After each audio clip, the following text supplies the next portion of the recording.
مجھے تو عطا کر وہ توفیق یا رب، حقوق اپنے کرتا رہوں میں ادا سب الحمدللہ رب العالمین، الصلاۃ والسلام علی سید الانبیاء والمرسلین، اما بعد فاعوذ باللہ من الشیطان الرجیم، بسم اللہ الرحمن الرحیم۔ الصلاۃ والسلام علیک یا رسول اللہ وعلی آلک واصحابک یا حبیب اللہ، الصلاۃ والسلام علیک یا نبی اللہ وعلی آلک واصحابک یا نور اللہ۔ حضور نبی کریم رؤوف رحیم صلی اللہ تعالی علیہ وآلہ وسلم نے ارشاد فرمایا، اسمع صلاۃ اہل محبتی وَأَعْرِفُهُمْ، کہ جو مجھ سے محبت کرنے والے ہیں ان کا درود میں سنتا بھی ہوں اور درود پڑھنے والے کو پہچانتا بھی ہوں۔ صلو علی الحبیب صلی اللہ تعالی علی محمد صلی اللہ علیہ وسلم، صلاۃ و سلاما علیک یا سیدی یا رسول اللہ۔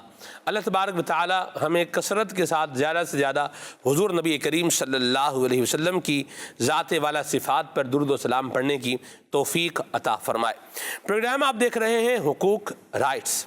اللہ تبارک و تعالی ہمیں مسلمانوں کے حقوق بھی ادا کرنے کی توفیق عطا فرمائے، اور دیگر جو حق ہمارے اوپر لازم بنتے ہیں اللہ ہمیں ان کی ادائیگی کی بھی سعادت اور توفیق عطا فرمائے۔ قیامت کے دن وہ خوش نصیب جو سورج کی تپش سے، خورشید قیامت کی تپش سے، گرمی سے، دھوپ سے سائے میں ہوں گے، عافیت میں ہوں گے، اور عرش الہی کے سائے میں ہوں گے۔ ان میں سے ایک نبی کریم صلی اللہ علیہ وسلم نے یہ بھی ارشاد فرمایا، رجل قلبہ معلق فی المساجد، کہ وہ بندہ جس کا دل مسجد میں لگا ہوا ہے، تو ایسے بندے کو بھی اللہ تبارک و تعالی کل قیامت میں اپنے عرش کا سایہ عطا فرمائے گا، جس دن کے کوئی سایہ نہیں ہوگا۔ اس روایت سے ہی آپ نے اندازہ امید ہے لگا لیا ہوگا، نہیں تو میں عرض کیے دیتا ہوں۔ آج کے پروگرام میں انشاءاللہ الکریم ہم بیان کریں گے مسجد کے حقوق و آداب، انشاءاللہ الکریم ان کا بیان رہے گا۔ مسجد کی صفائی، مسجد کی آباد کاری، اور مسجد کو خوشبودار رکھنا، اور بہت سارے ایسے زبردست انداز ہیں کہ جن کو اپنا کر کے بندہ دنیا اور آخرت کی بھلائیوں کو اپنے نامہ اعمال میں جمع کرنے کے اندر کامیاب ہو سکتا ہے۔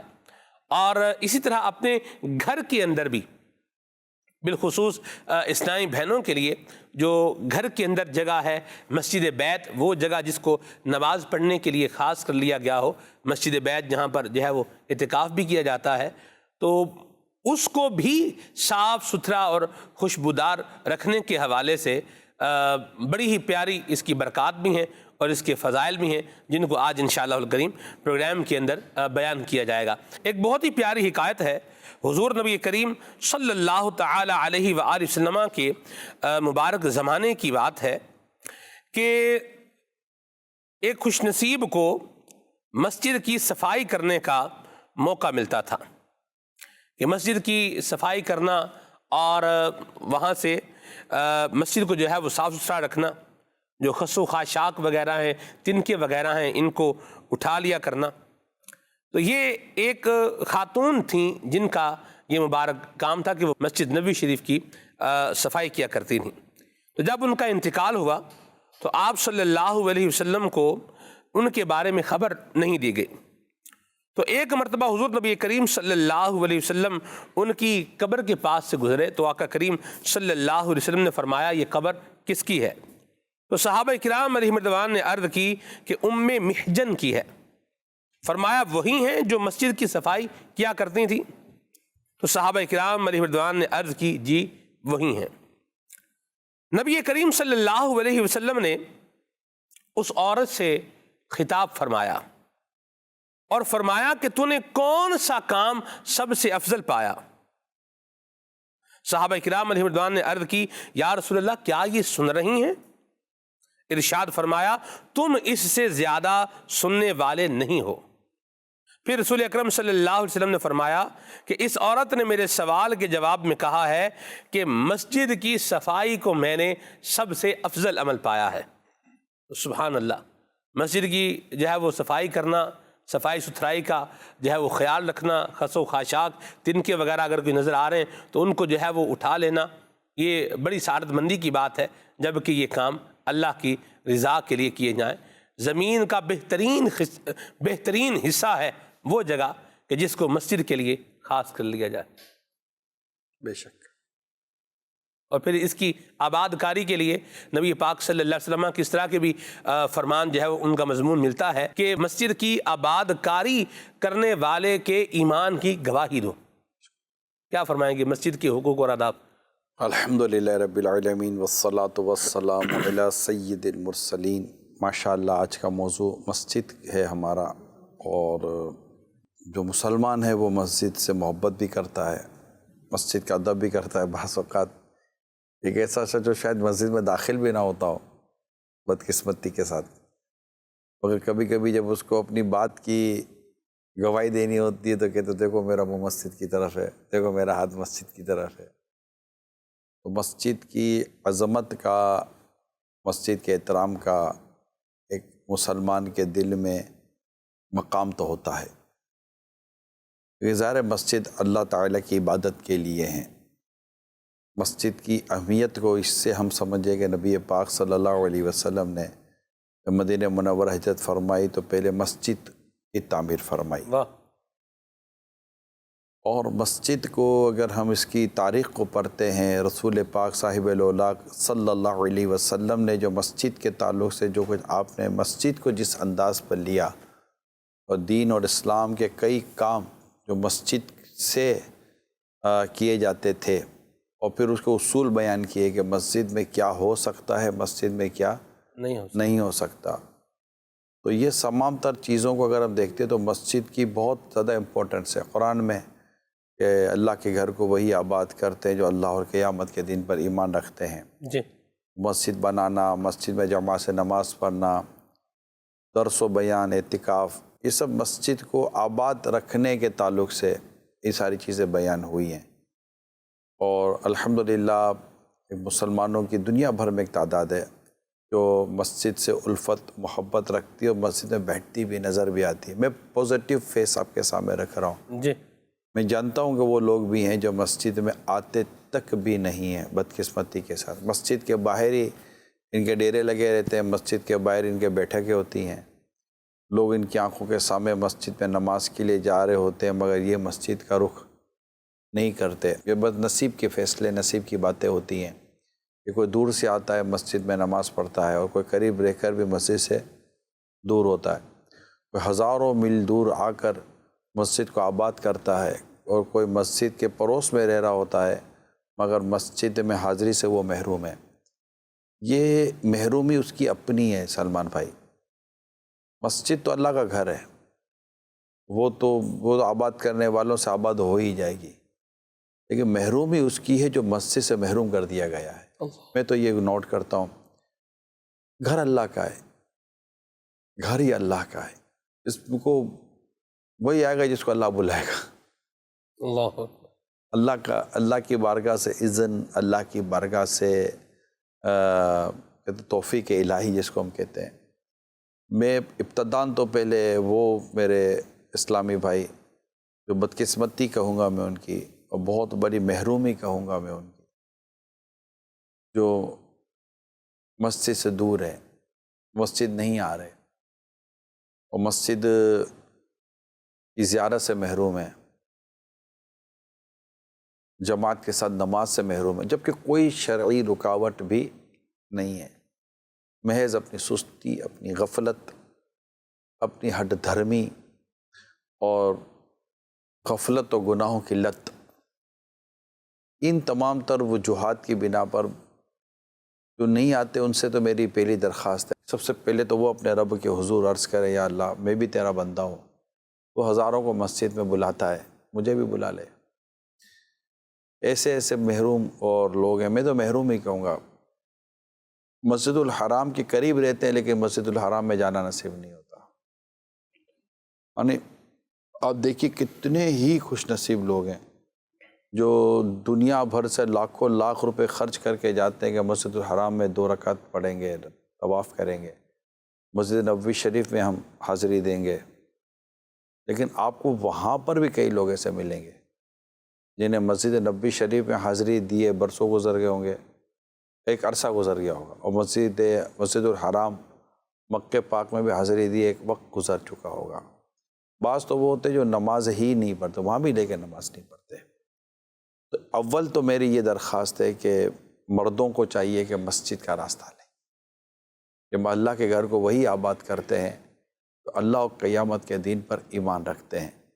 بلکہ جیسے ابھی سلمان بھائی نے بھی بات بیان کی، روایت کا باقاعدہ یہ مضمون موجود ہے کہ جسے مسجد کی طرف، جس کی آمد و رفت مسجد کی طرف ہے، یعنی جس کو آپ دیکھتے ہیں کہ مسجد میں یہ آتا جاتا رہتا ہے، آقا صلی اللہ علیہ وسلم فرماتے ہیں اس کے ایمان کے گواہ ہو جاؤ۔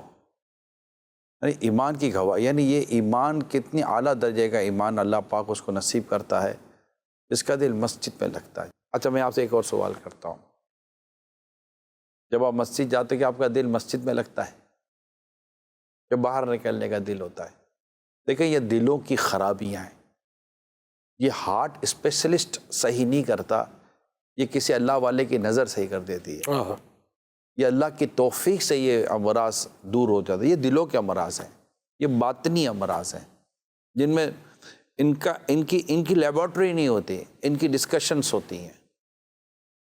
یہ جب ہم ڈسکشنز کرتے ہیں نا تو یہ باتیں ہمارے سامنے آتی ہیں، اور جب اس کے ریزنز پر ہم بات کرتے ہیں تو سامنے آتا ہے کہ ہاں یار ریزن تو کوئی نہیں ہے، پڑھا رہتا ہوں، سویا رہتا ہوں، ہٹ درمی ہے، دل نہیں کر رہا ہوتا، سستی ہو جاتی ہے۔ یہی آپ وجوہات بیان کر سکیں گے، اس کے علاوہ کیا وجہ بیان کریں گے آپ؟ لیکن کیا یہ سستی اور یہ غفلت اچھی ہے؟ یقیناً کوئی اس کو اچھا نہیں بولے۔ لہٰذا سب سے پہلے تو میری ان اسلامی بھائیوں سے درخواست ہے جو مسجد میں آنے کی سعادت سے محروم ہیں، میں آپ کو محروم ہی کہوں گا، جو اس سے محروم ہے وہ محروم ہی ہے، اس میں کوئی یہ نہ کرے کہ مطلب میں نہیں جاتا، نہیں، تو جاتا نہیں ہے ایسا نہیں ہے، تجھے آنے نہیں دیا جا رہا۔ یہ چوٹ کرنے کے لیے کہہ رہا ہوں کہ اللہ کا گھر ہے، اللہ جس کو چاہے گا بلائے گا۔ تو ایک تو یہ ہے کہ جو دنیا بھر میں، یعنی یہ میں آل اوور دا ورلڈ بات کر رہا ہوتا ہوں، میں سچی بتا رہا ہوں آپ کو، مطلب میں نے جہاں بہت سارے جگہوں پر ایسا دیکھا۔ اچھا، دونوں طرح کے سلمان بھائی لوگ دیکھیں جی، ایک وہ جن کے گھر کے ساتھ مسجد ہے، یعنی میں یورپ ممالک کی بھی بات کروں یا انگلینڈ کی بات کروں، اسی طرح دنیا کے اور ممالک کی بات کروں، ساؤتھ افریقہ وغیرہ، یا اس کے علاوہ اور افریقی ممالک کی بات کروں، یعنی ایسا ہوتا ہے کہ جو مسجد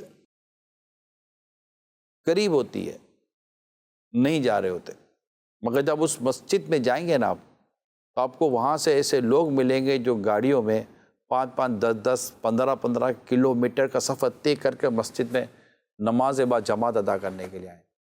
میں نے سلمان بھائی مسجد میں ایسے ایسے بوڑھے لوگوں کو بھی دیکھا ہے کہ جو پھر دوبارہ گھر جائیں تو شاید ان کا مسجد آنا آسان نہ ہو، وہ مسجد کے باہر بینچ وغیرہ پر بیٹھ جاتے، کچھ وقت گزار لیتے ہیں۔ مسجد میں نہیں بیٹھ، کسی کو وجہ ہوتی ہوگی تو باہر بیٹھ جاتے ہیں، کچھ وقت گزار لیتے ہیں تاکہ عصر پڑھی ہے تو مغرب پڑھ لیں گے، مغرب پڑھی تو پھر عشاء پڑھ لیں گے، پھر عشاء کے بعد گھر چلے جائیں گے، پھر ہم گھر پہ رہیں گے۔ وہ فجر میں آتے ہیں لاٹھی پکڑ کر، میں آپ نے شاید خود بھی دیکھا ہوگا، آپ تو گاؤں دیہاتوں میں آپ نے بہت دیکھا ہوگا، یہاں بھی دیکھا ہوگا، لوگ لاٹھی پکڑ کر آتے ہیں۔ میرے آقا اعلیٰ حضرت امام اہل سنت رحمۃ اللہ تعالیٰ علیہ جب بیمار تھے تو اس وقت آپ کو باقاعدہ پکڑ کے لایا جاتا تھا، یعنی کہ آپ کو لایا جاتا تھا، آپ کسی کے مطلب کے سہارے سے مسجد میں حاضری دیتے تھے اور جماعت ترک نہیں ہونے دیتے تھے۔ تو یہ جو میں نے چند باتیں جو عرض کی ہیں، یہ میں نے ان اسلامی بھائیوں کے لیے، ان مردوں کے لیے عرض کی ہیں کہ جو بلا اجازت شرعی مسجد کی حاضری سے محروم ہیں اور مسجد نہیں آتے۔ اب میں ایک بات اسلامی بہنوں کو عرض کر دوں، کیا آپ کو کبھی توفیق ہوئی کہ آپ اپنے گھر کے ان مردوں کو کہیں جو مسجد جا سکتے ہیں، اتنے چھوٹے چھوٹے بچے جو مسجد میں جا کر شرارتیں کرتے ہیں، ان کو تو دھکا مار کر آپ مسجد بھیج دیتی ہو، جاؤ، تاکہ آپ کی جان بھی چھوٹ جاتی ہے اس سے۔ ویری سوری ٹو سے، اگرچہ سب ایسا نہیں کرتی ہوں گی لیکن ایسا ہوتا ہے، وہ ماہ رمضان میں زیادہ ہوتا ہے، یہ شاید مجھے لگتا ہے میرے ساتھ آپ کو تجربات ہوتے ہوں گے، یا لیکن آپ اپنے گھر کے مردوں کو، جن پر مسجد کی حاضری ہے، بعضوں پر تو واجب ہے، کیا آپ نے ان کو کبھی اس طرح مسجد میں بھیجنے کے لیے کوششیں کی کہ آپ جائیے مسجد؟ اب گھر میں نماز کیوں پڑھ رہے ہیں؟ ہم گھر میں عورتیں نماز پڑھیں گی، اور ان کو نیکی کی دعوت دیں، دانا، طنز، تنقید، جھارنا یہ نہیں۔ ہاں والدین ہیں، وہ اولاد پر ایک حد تک سختی کر سکتے ہیں، ان کو گناہ سے بچانے کے لیے اور واجب و فرائض کی ادائیگی اور ثواب کے لیے ایک صورت اس کی موجود ہیں۔ تو اسلامی بہنوں کو بھی چاہیے کہ وہ بھی اپنے گھر کے مردوں کو تھوڑا سا ہم عورتیں، وہ عورتوں کی طرح آپ بھی گھر میں نماز پڑھتے ہو، گھر میں نماز پڑھنی چاہیے، مردوں کو گھر میں نماز پڑھنی چاہیے، نوافل پڑھنے چاہیے۔ بزرگان دین نے اور کئی یہ ہماری شریعت کی خوبصورت بات ایک یہ بھی ہے، گھروں کو قبرستان نہ بنا وہاں نمازیں نہیں پڑھی جاتی جی، یعنی گھروں میں جیسے فرض کی ادائیگی تو مسجد میں ہو، جی، لیکن اس کے علاوہ کئی نوافل ایسے ہیں جو آپ گھروں میں پڑھیں تاکہ آپ کے بچوں کو آپ کو دیکھ کر نماز پڑھنے کی عادت ہو۔ اور اس کا ایک فائدہ یہ ہوگا کہ گھر میں نماز کی برکتیں آئیں گی، گھر میں قرآن پاک کی تلاوت کی برکتیں آئیں گی، گھر میں ذکر و اذکار کی برکتیں آئیں گی۔ تو یہ چیزیں میں نے ابتداً طور پر عرض کی، کیونکہ مسجد کے حقوق کا بیان تھا پہلے، مسجد کے حق میں یہ ہے کہ اس میں نماز بجماعت ادا کی جائے۔ جی، یعنی ایسی جگہ مسجد بنانے کی اجازت نہیں ہے جی، کہ جسے پانچوں وقت نماز کے لیے آباد نہ کیا جا سکے، جی، یہی ایسا ہی ہے، بالکل، وہ ویران رہے گی وہ۔ تو مسجد کے حقوق میں یہ بہت بنیادی بات شامل ہے، اور قرآن نے بھی مسجد کو آباد کرنے کے تعلق سے کہا کہ اللہ کے گھر کو وہی آباد کرتے ہیں۔ جی، تو میری آپ اسلامی بہنوں سے بھی درخواست ہے کہ اچھا، اب جو سمجھدار اتنے بچے ہیں جن کے بارے میں آپ کو پتہ ہے کہ یہ مسجد میں جا کے شرارت نہیں کریں گے، نہ نمازیوں کے لیے نماز کے معاملے میں عبادت میں خلل واقع کریں گے، اتنا سمجھدار بچہ ہو چکا ہے، اس کو بھی آپ ان کے والد یا بھائی وغیرہ کے ساتھ مسجد میں بھیجیں۔ آپ جاؤ بیٹا مسجد میں جاؤ، جاؤ بیٹا مسجد میں جاؤ۔ اچھا، اب جب مسجد میں اب لے کر آئیں تو بعض اوقات تو بچے بڑے سب ایک ہی صف میں سب کھڑے ہو جاتے، وہ نہیں، بچوں کی صف مردوں سے پیچھے بنتی ہے، تو ان کی صفوں کی درستی کو بھی پھر آپ دیکھیں کہ مسجد میں صفیں کس طرح ہونی چاہیے۔ تو مسجد میں صفوں کے تعلق سے بھی ضرور خیال رکھیں، بچوں کو لے جانے کے تعلق سے خیال رکھیں۔ بچوں کو میرے امیر سنت کی ایک بڑی پیاری اس میں سوچ میں آپ سے شیئر کرتا ہوں کہ بچے بھی کچھ سمجھدار ہو چکے ہیں، مسجد میں جانے والی پوزیشن ہو چکی ہے ان کی، تو میری ان سے درخواست ہے کہ آپ اکیلے کیوں جاتے ہیں، اپنے بچوں کو مسجد میں لے کے جائیں، اور انہیں جو صفوں کی ترتیب اسلام و دین نے جو دی، اس ترتیب کے حساب سے ان کو نماز کی طرف لائیں، پھر اپنے ساتھ مسجد میں بٹھائیں تاکہ اس کو مسجد کا ماحول ملے۔ جی، کال۔ میرا سوال یہ ہے کہ مسجد میں اکثریت بچے شور مچاتے ہیں، تو کیا بچوں کو مسجد نہیں لے کر جانا چاہیے؟ جواب ارشاد فرما دیں۔ بالکل بچوں کو مسجد لے کے جانا چاہیے، میں نے اسی پر کچھ دیر پہلے درخواست کی، لیکن یاد رکھیے مسجد میں انہی بچوں کو لے کے جانا چاہیے جو مسجد میں جانے کے اب اہل ہو چکے ہیں۔ جواب عموماً ہمارے یہاں سے عوام یہ دیتی ہے کہ مسجد میں اگر بچوں کو نہیں لے جائیں گے تو ان کی تربیت کیسے ہوگی؟ بھائی جان، تربیت کے لیے صرف مسجد ہی میں، تو مسجد میں کیا تربیت آپ کر رہے ہیں؟ آپ مسجد میں لے جا کر آپ نماز پڑھ رہے ہیں اور پیچھے وہ تو اچھل رہا ہے، کود رہا ہے، کھیل رہا ہے، اچھل کود رہا ہے، تو اور نماز الگ ضائع کر رہا ہے، دھکے الگ مار رہا ہے، گر رہے ہیں تو یہ کر رہے ہیں، وہ کر رہے ہیں، آگے سے گزر رہے ہیں، آگے سے گزرا ہے، سب باپ پیچھے ہے، بچہ پہلی صف میں پہنچ گیا۔ یہ بھی ہوا مسجد میں، میں نماز پڑھا رہا تھا، وہ باپ پیچھے تھا، وہ بچہ بالکل مصلی کے قریب آ گیا، وہ چلتے چلتے مطلب۔ اب وہ بچے، اچھا وہ باپ کی نماز میں کہاں سے دل لگے گا؟ تو تربیت کے لیے اور بہت سارے مواقع ہیں، اور بچوں کو بالکل مسجد میں لے جانا چاہیے، مگر جب ان کی مسجد میں لے جانے والی عمر اور ان کی سوچ یا ان کی سمجھ اتنی ہو جائے کہ وہ مسجد کو میں جانے کی پوزیشن میں ہے۔ جی، بالکل درست فرمایا آپ نے۔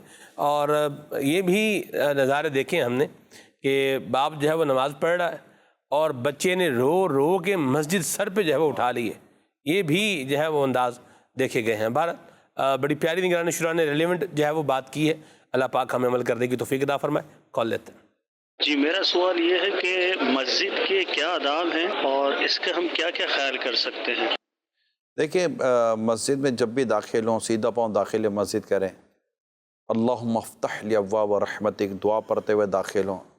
درود پاک اول تاخیر دعا سے کم یہ عادت بنا لیں گے، دعا میں اول آخر درود شریف پڑھا کریں. درود شریف ایسی دعا ہے جو قبول ہے، اور ان دونوں درودوں کے درمیان کی گئی دعا بھی اللہ اپنی رحمت سے قبول فرما لے گا، اپنی رحمت سے.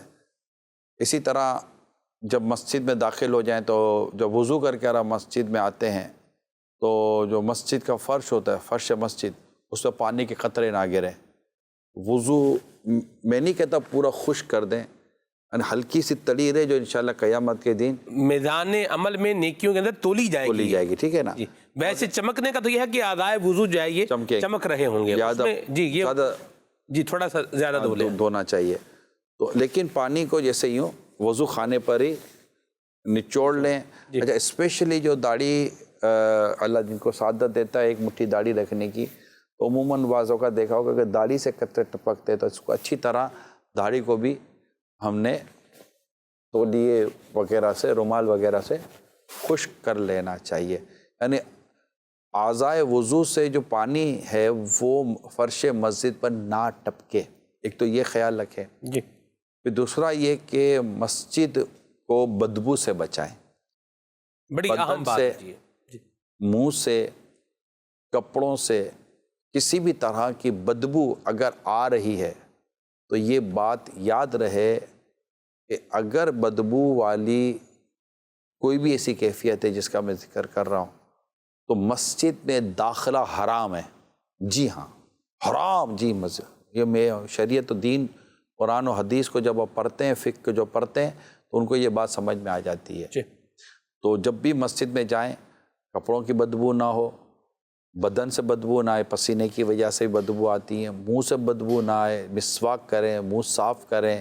اسی طرح امام شریف سے بدبو نہ آئے.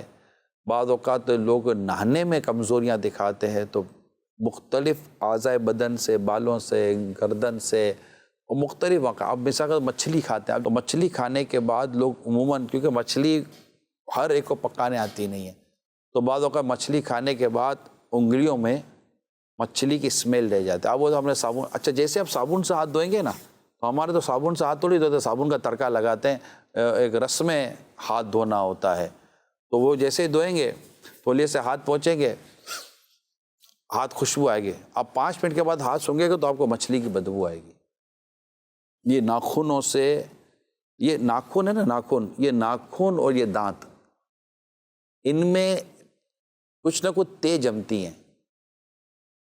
اور اگر ان کی صفائی نہ کی جائے نا، کیونکہ یہ ہوتے بے جان ہیں، ناخن بھی بے جان ہوتا ہے، ناخن میں جان نہیں ہوتی، جان یہ ناخن جہاں لگے ہوئے ہیں نا ان میں درد ہوتا ہے. اسی طرح دانت بے جان ہوتے ہیں، لیکن جو مسورے ہوتے ہیں نا، جس میں دانت لگے ہوتے ہیں، وہاں درد ہو رہا ہے.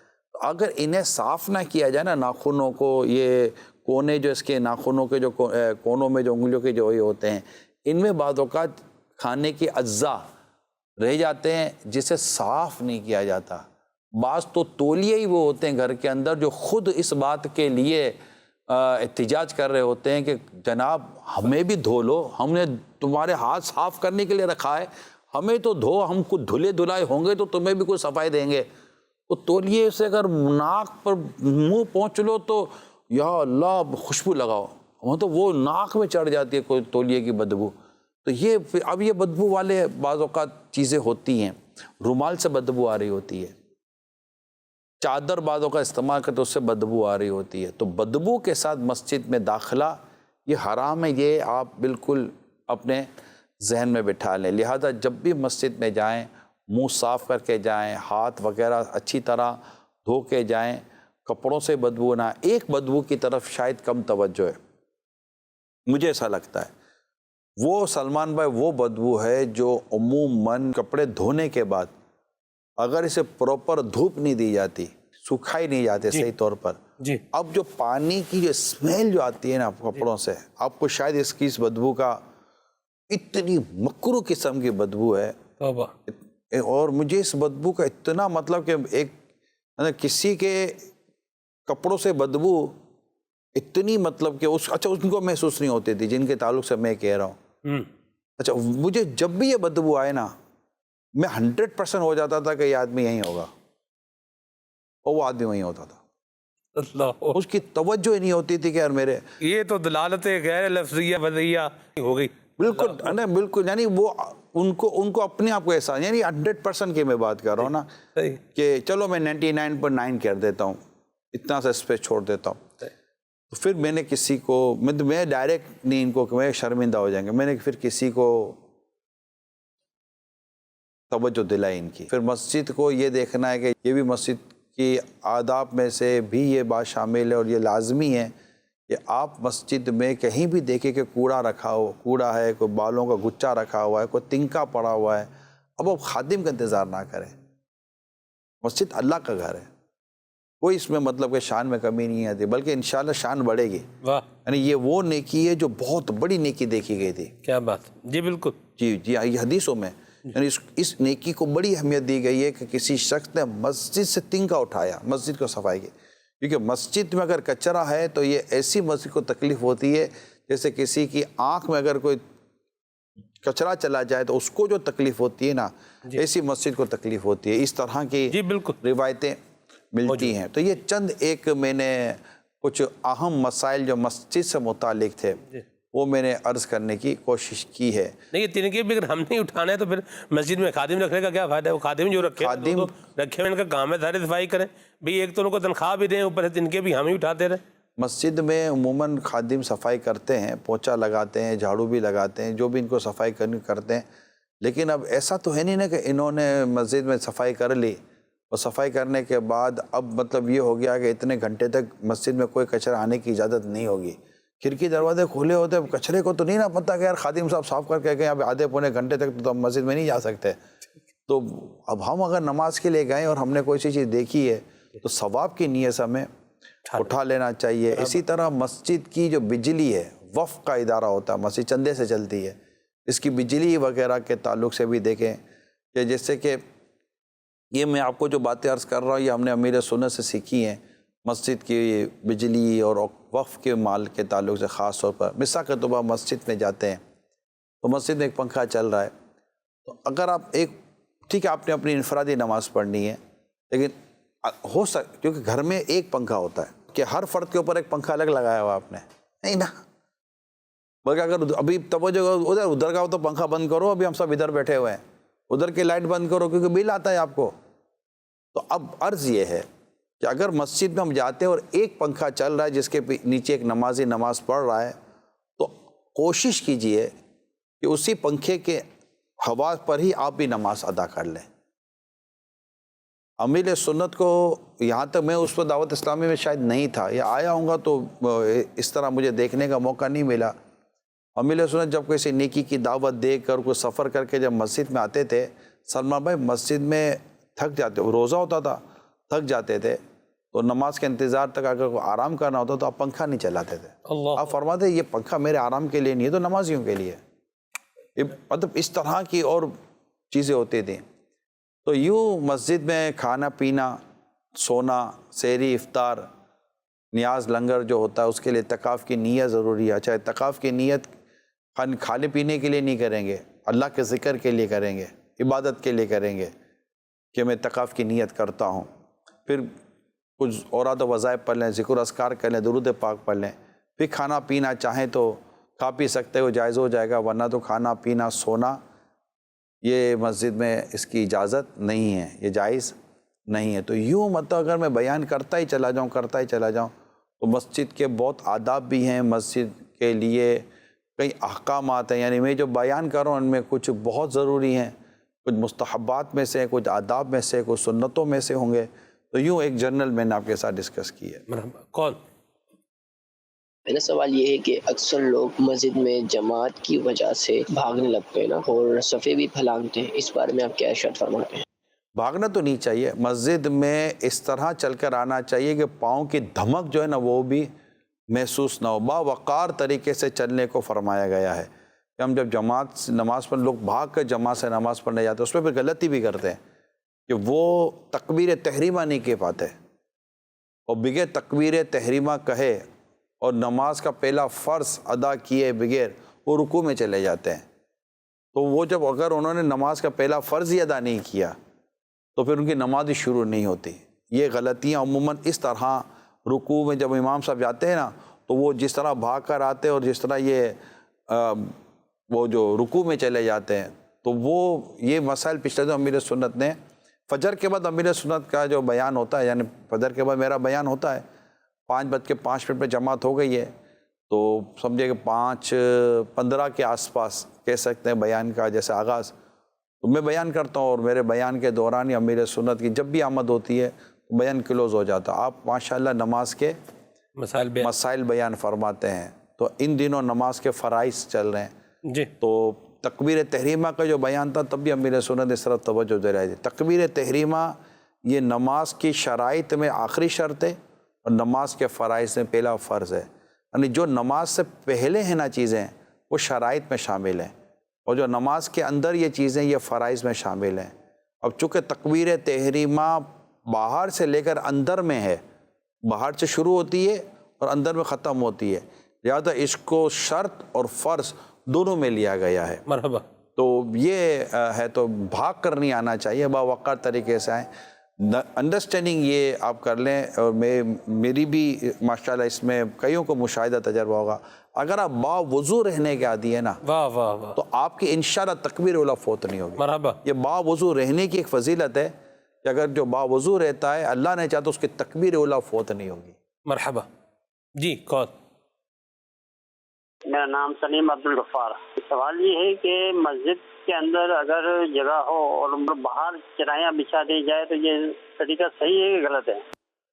مسجد کے اندر اگر جگہ موجود ہے اور باہر چٹائیاں بچھا دی گئی ہیں، نہیں، اگر عین مسجد میں نماز ہوگی، اگر کوئی جماعت کرا رہا ہے، اور دیکھیں باہر جو ہے نا، باہر صحن مسجد یہ اس کے الگ احکام ہیں، کہیں کہیں صحن مسجد مسجد ہی کا حصہ ہوتا ہے اور کہیں صحن مسجد فنائی مسجد ہے۔ اگر وہ صحن مسجد مسجد ہی ہے تو مسجد میں نماز ہوئی، اور اگر یہ صحن مسجد مسجد فنائی مسجد ہے تو جو جماعت ہے وہ مسجد میں ادا کی جائے گی، نہ کہ فنائی مسجد میں ادا کی جائے گی۔ یہی مسئلہ ہے۔ جی صحیح ہے، بالکل۔ پہلے مسجد میں جو جگہ ہے مسجد بھر گئی، اس کو بھرا جائے گا، پھر باہر یا مسجد کے اندر ہی جماعت ہو رہی ہے۔ ہاں جی جی بالکل، اور اندر جگہ فل ہو گئی ہے تو پھر ظاہر سی بات ہے وہ جو صفیں وغیرہ پہلے مسجد بھری جاتی ہے، پہلے مسجد بھری جاتی ہے۔ ویسے سب یہ لوگ اس میں سستی کا شکار ہیں، یہ گرمی میں زیادہ کرتے ہیں۔ جی گرمی میں بھی زیادہ کرتے ہیں سب۔ جمعۃ الوداع ہے، اس میں بھی یہ ہوتا ہے، اور عید کے مواقع پر بھی یوں ہوتا ہے کہ کیا کریں گے باہر، اب ظاہر سی بات ہے خادمین نے بھی اپنا کام کرنا ہی ہوتا ہے، صفیں بچھا کے اپنی تیاری بھی کرنی ہوتی ہے، تو وہ بچھا دیتے ہیں۔ اب لوگ کیا کرتے ہیں، لوگ اندر آ کے بیٹھنے کی بجائے باہر ہی کیا کریں گے، ادھر ڈیرا لگا لیں گے کہ بھئی ادھر صحیح آرام سے نماز پڑھیں گے اور فوراً سے جو ہے وہ نکل جائیں گے۔ تو یہ ایک سستی کا معاملہ ہے، تو اس پر جو ہے نا وہ بڑی پیاری آپ نے بات بتائی کہ عین مسجد جو ہے اس میں نماز ادا کریں گے تو جو برکت ہے، جو فضیلت ہے مسجد میں نماز ادا کرنے کی وہ ملے گی۔ انڈرسٹوڈ سی بات ہے۔ جی بالکل۔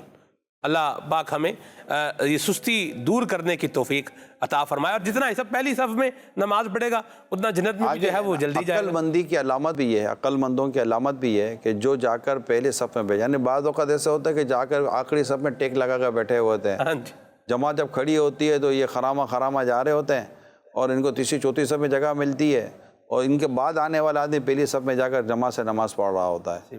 تو یہ بس نصیب کی بات ہے۔ افضل پہلی صف ہے، پہلی صف میں بھی جو مؤذن کے سیدھی جانب کا حصہ ہے، یعنی رحمت امام کے بعد مؤذن سے یہ سیدھی جانب سے پھر، اور ایسی خوبصورت بات لکھی ہے، بیان کی جاتی ہے کہ نبی پاک صلی اللہ علیہ وسلم کی سیدھی جانب صحابہ کرام اس کو اہمیت دیتے تھے نماز پڑھنے کو۔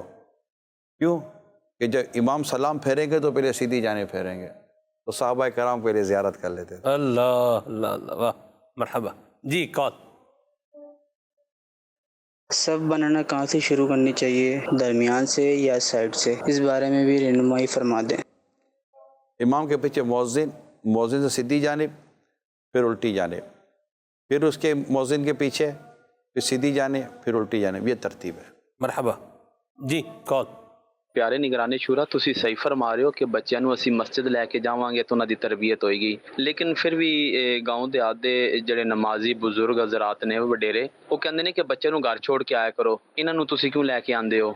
ਹਾਲਾਂਕਿ ਉਹਨਾਂ ਦੇ ਬੱਚਿਆਂ ਦੇ ਬਾਪ ਵੀ ਆ ਰਹੇ ਨੇ, ਚਾਚਾ ਲੋਕ ਵੀ ਆ ਰਹੇ ਨੇ, ਲੇਕਿਨ ਉਹਨਾਂ ਬੱਚਿਆਂ ਨੂੰ ਉਹ ਝਿੜਕ ਦਿੰਦੇ ਨੇ। ਬੱਚੇ ਹੀ ਨੇ, ਦੇਰ ਬਾਅਦ ਥੋੜੀ ਜਿਹੀ ਉਹ 1-2-4 ਗੱਲਾਂ ਲਾਜ਼ਮੀ ਕਰਨਗੇ ਤੇ ਨਮਾਜ਼ੀ ਸਾਰੇ ਉਹਨਾਂ ਨੂੰ ਡਾਂਟਣ ਲੱਗ ਜਾਣਗੇ, ਤੇ ਉਸ ਵਕਤ ਸਾਡਾ ਵੀ ਦਿਲ ਦੁਖਦਾ ਕਿ ਸਾਡੇ ਉਹ ਬੱਚੇ ਨੂੰ ਫਲਾਂ ਨਮਾਜ਼ੀ ਇਸ ਤਰ੍ਹਾਂ ਕਹਿ ਰਿਹਾ, ਕਿਉਂ ਡਾਂਟ ਰਿਹਾ, ਤੇ ਉਸ ਬਾਰੇ ਵੀ ਸਾਡੀ ਥੋੜੀ ਰਹਿਨੁਮਾਈ ਫਰਮਾਈਏ ਕਿ ਅਸੀਂ ਲਿਆਣਾ ਛੋੜ ਦਈਏ। ਸਮਝਾਈਦਾ ਵੀ ਹੈ ਬੱਚਿਆਂ ਨੂੰ, ਤੁਸੀਂ ਰਹਿਨੁਮਾਈ ਸਾਡੀ ਲਾਜ਼ਮੀ ਫਰਮਾ ਦਿਓ ਔਰ ਇਹਨਾਂ ਬਜ਼ੁਰਗਾਂ ਨੂੰ ਵੀ ਸਮਝਾ ਦਿਓ تاکہ ਬੱਚਿਆਂ ਨਾਲ ਪਿਆਰ اور محبت اور شفقت ਨਾਲ پیش آن۔ اور لانا نہ چھوڑ دیو، لے کر آؤ، مگر جو میں نے کہا ہے اس عمر کے ہوں اور اتنے سمجھدار ہوں جو مسجد میں لائے جا سکتے ہوں، لائیں، اور وہاں اللہ توفیق دے تو امام صاحب سے ترکیب بنا لی جائے۔ امام صاحب بحر شریعت سے ماشاءاللہ مقتوۃ المدینہ کی کتاب اس موضوع پر، اس سے مسجد میں اس طرح کے، چونکہ جب مسائل جہاں ہوں گے وہ امام صاحب کو پتہ ہوتا ہوگا، امام صاحب جب جمعہ وغیرہ میں جب یہ بیان فرما دیں گے نا کہ اس طرح بچوں کا ہونا چاہیے، اس عمر کے آنے چاہیے، اس طرح بچوں کا یہ فائدہ ہے، یہ فائدہ ہے، تو آٹومیٹیکلی ہمارے بزرگوں کا، بڑوں کا، جن کو علم کی کمی ہے، ان کا ذہن بنے گا، اور وہ بھی بتا دیں کہ کس طرح کے بچے نہیں لانے چاہیے، تو کس طرح کے بچے لانے چاہیے، اور بچے لانے چاہیں تو ان کو ایک بچہ ہے تو یہ صف میں کھڑا، صف کے لیے کیا حکم ہوگا، ایک سے زائد بچے تو صفوں کا کیا حکم ہوگا، یہ ساری چیزیں انشاءاللہ تعالیٰ جب امام صاحب بیان کرتے ہیں، عموماً کئی امام بیان کرتے ہیں، لیکن مسئلہ یہ کہ ہم خود بھی امام صاحب کے بیان میں پہنچتے نہیں ہیں، ہم بھی پوچھتے ہیں کہ یار جمعے کی جماعت کب ہوگی، امام کا بیان سننے کے لیے کب پہنچتے ہیں؟ تو اگر امام صاحب یہ بیان کرتے ہیں تو بہت اچھی بات ہے، نہیں تو پھر اگر ایسا مسئلے ہیں تو میرا خیال ہے امام صاحب سے اگر کروا لیا جائے نا جمعہ میں بیان، جس میں یہ بزرگ وغیرہ بیٹھے ہوں، تو مسئلہ حل ہونے کی امید بڑھ جاتی ہے۔ ڈائریکٹ سمجھانے میں بعض اوقات تھوڑی سی بحث ہونے کا بھی اندیشہ ہوتا تھا۔ امام صاحب ماشاءاللہ ایک اچھے انداز سے، جب پتہ ہے امام صاحب کو مسائل ہیں، نبی پاک صلی اللہ علیہ وسلم جب کسی کو کوئی ایسا عمل کرتا دیکھتے تو اب ممبر پر تشریف لا کر کچھ یوں فرمایا کرتے کہ لوگوں کو کیا ہو گیا ہے یہ عمل کر دو، پر ایک خوبصورت انداز ہے رسول پاک صلی اللہ علیہ وسلم کا، اس طرح سمجھانے کا انداز رکھیں گے تو انشاءاللہ مدینہ مدینہ ہو جائے گا۔ مرحبا۔ صاحب یہاں میں چاہ رہا ہوں ایک اور بات بھی آپ اس کو بیان فرمائیں کہ بچہ سمجھدار بھی ہوتا ہے اور ادب آداب والا بھی ہوتا ہے، نماز پڑھنے کا شوق بھی ہوتا ہے، اور بعض کا تو وہ اگلی صف میں آ جاتا ہے۔ تو مجھے بھی یاد ہے کہ مجھے وہ ایک بابا جی تھے، انہوں نے میرا ہاتھ جو ہے نا وہ پکڑا بچپن میں، اور وہ مجھے مطلب جیسے پنجابی میں کہتے ہیں تروندے ہیں نا، جیسے بندے کو گھسیٹ کے، ایسا میرے سے اپنے بارے میں فرماتے ہیں جی پکڑ کے پیچھے، ہاں جی، تو یہ ٹوٹتا ہے جی محبت پیار سے بھی جو ہے وہ جایا جا سکتا ہے۔ اگر بچے کا جس صف میں بچہ کھڑا ہے اور اس میں بچے کا کھڑا ہونا شرعاً جائز نہیں ہے جی اس صورت میں، جی، تو بچے کو پیچھے ہٹانے کے لیے شفقت سے ہٹائیں، محبت سے ہٹائیں، بیٹا اب پیچھے آ کر نماز پڑھ لے، یہاں ہاتھ پکڑ کے پیار سے لے، بیٹا یہاں نماز پڑھنی ہے، بیٹا نماز پڑھنی ہے۔